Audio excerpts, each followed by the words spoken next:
Hello and welcome to a video by the Rose System. I'm Sarah and today we will be talking about expectations versus the reality of living with DID and mental health in general.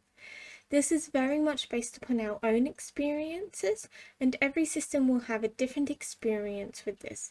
Let's get into it.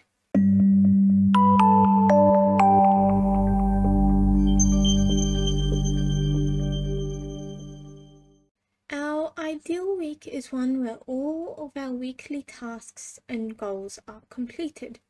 Some things are consistent across the week, such as the aim to get up by 8 a.m. each day.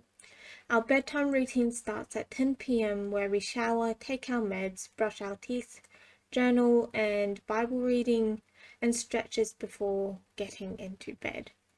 We also have a chore assigned to each day: shopping on Tuesday, clothes washing on Wednesday, dishes on Thursday, bathroom general tidy on Friday, vacuuming on Saturday, bins and general tidying on Sunday.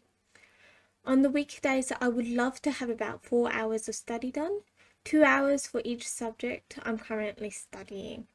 Ideally, this would be done with 2 hours in the morning and 2 hours in the afternoon. Each day also has other events. On Monday evenings, we have the Christian Club at university. On Tuesday evenings, we have Bible study with our church. On Wednesday, I work on the script for the next video. Thursday lunchtimes is a Bible study with a close friend. Fortnightly on Fridays, we have our psych appointments. And Friday evenings is when we film our videos. Saturday is when we edit and upload our videos to be released on Monday. And finally, Sunday we have church in the morning, frequently followed by lunch with the grandparents. We would also like to spend some time doing a hobby each day. This can be reading a book, writing a story, crocheting, or some other type of art and craft. This layout of our week has never happened despite our best efforts.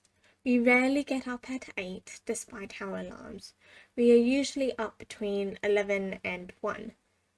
Even when we have a good stretch of getting up on time, we have trouble falling asleep. This frequently means that our morning sessions of work does not get done. We then attempt to get the 4 hours done in the afternoon, but this leaves us exhausted. So if it is a good day, we get somewhere between 1 and 2 hours of study done. Half or less than half of the time we'd like to spend studying each day. This means we also miss church on a Sunday morning.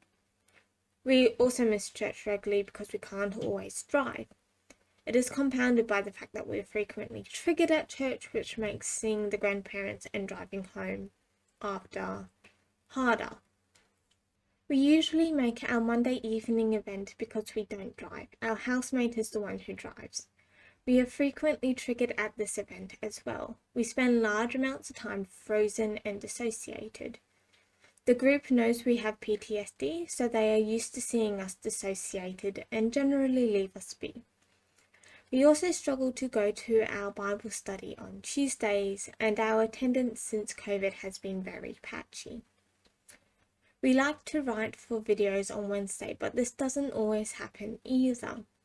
We generally film on Friday night, but sometimes this gets pushed to Saturdays. Editing and uploading is typically done on Saturday, but when people are over, this sometimes gets pushed to Sunday. We release our videos on Monday just in case we can't complete the videos on our current schedule. Our hobbies are only sometimes done, and reading books like we used to is no longer possible. We get exhausted so much quicker than we used to, and so much quicker than other people in our life. Even if our daily goal is met, it won't get repeated the next day because we will be worn out. Our ideal week is too hard for us to do, so we feel guilty and push ourselves until we collapse. Since laying out a program with our chores, we've become better at fulfilling them, but we still miss a lot of them. Doing dishes on Thursday is the easiest to get done because our housemate and I do them together. We hold each other accountable. Setting up our bedtime routine and getting help keeping to it has made that the most consistent part of our life, but we don't always complete everything in the nighttime routine. When we set up the routine for this semester at uni, we were hoping we would be able to fulfill it and get our capacity to increase. But this didn't happen. Our capacity has gotten worse over the course of the semester. Our motivation to study has decreased and our ability to concentrate has been reduced.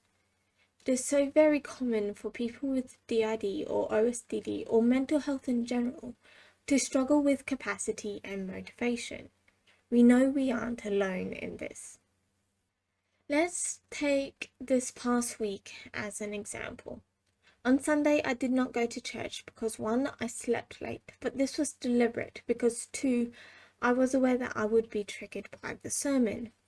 We then saw our neighbour as we put out the bins, and he recommended watching the sermon because even though it's a tricky topic, the pastor dealt with it really well. So we watched the sermon online. The pastor did such a great job covering such a sensitive topic, but brought up triggers for us, so we spent the rest of the evening having a flashback. Monday, we managed to scaffold and set up one of our assignments. We now have our 6 key resources for it. With the help of our housemate, we managed to identify an altar who came out of dormancy around the time we went on break. We had the Christian group at the university where we made it through the main talk. While chatting with people afterwards, they got into a spirited discussion about something that we're quite sensitive to. Their tone of voice as they discussed triggered us and little A was forced into the body. Tuesday we weren't able to study, so instead we made and filmed the new avatar's making process. We didn't go to Bible study that evening.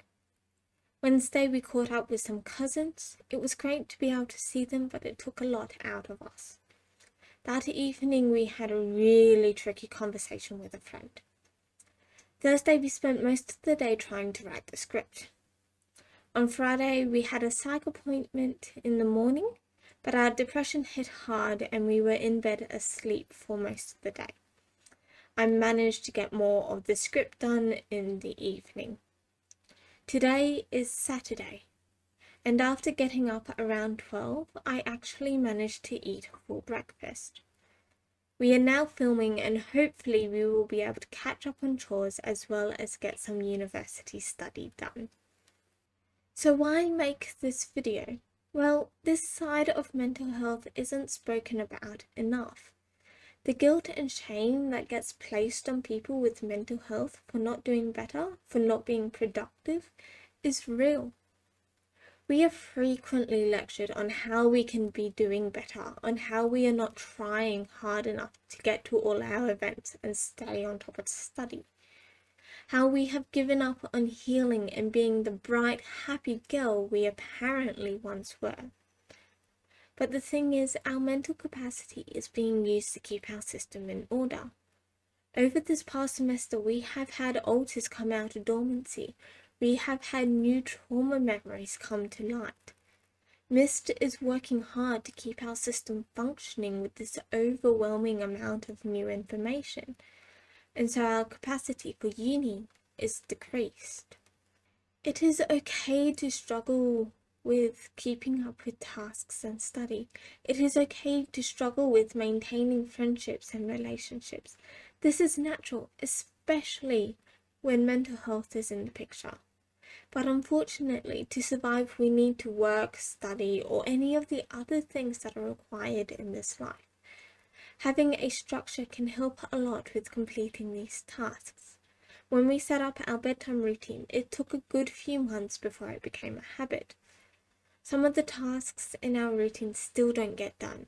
We've been trying all year to get up at a more appropriate time, but have not been able to complete it.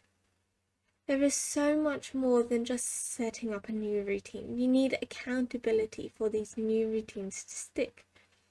Sometimes this can be someone you live with or a friend you see more frequently. When we started our bedtime routine, our housemate would send us off when our phone alarm rang. They would threaten to scream and lay down on the floor if we weren't in our room in 30 seconds. Now that the habit is cemented, they no longer do this. What we are trying to say is that if you're having trouble keeping your life in order, you are not alone. Your value is not based upon how much you can do. Unfortunately, there are people who will look down and judge, but if they were living with it, they would struggle too. Some things can help with getting better with time management. Setting alarms can be helpful, and creating weekly and daily task lists. But it will take time before the tasks become habits. So if you feel like you're failing at being on top of everything, you are very much not alone. You are valid and priceless in the sight of God. You are worth everything to Him. He loves you regardless of your life productivity. You are precious in His sight, and He loves you where you are. He loves you where you are at. Thank you for listening to this ramble of a video. We are in a place where we are struggling to stay on top of everything. So these videos are being made with a limited brain capacity. They are more of a ramble of thoughts over properly structured presentations of said thoughts. We hope that you feel more at peace when you can't get everything done. Please know you are loved by the incredible God of the universe, and we'll see you in the next video. Bye!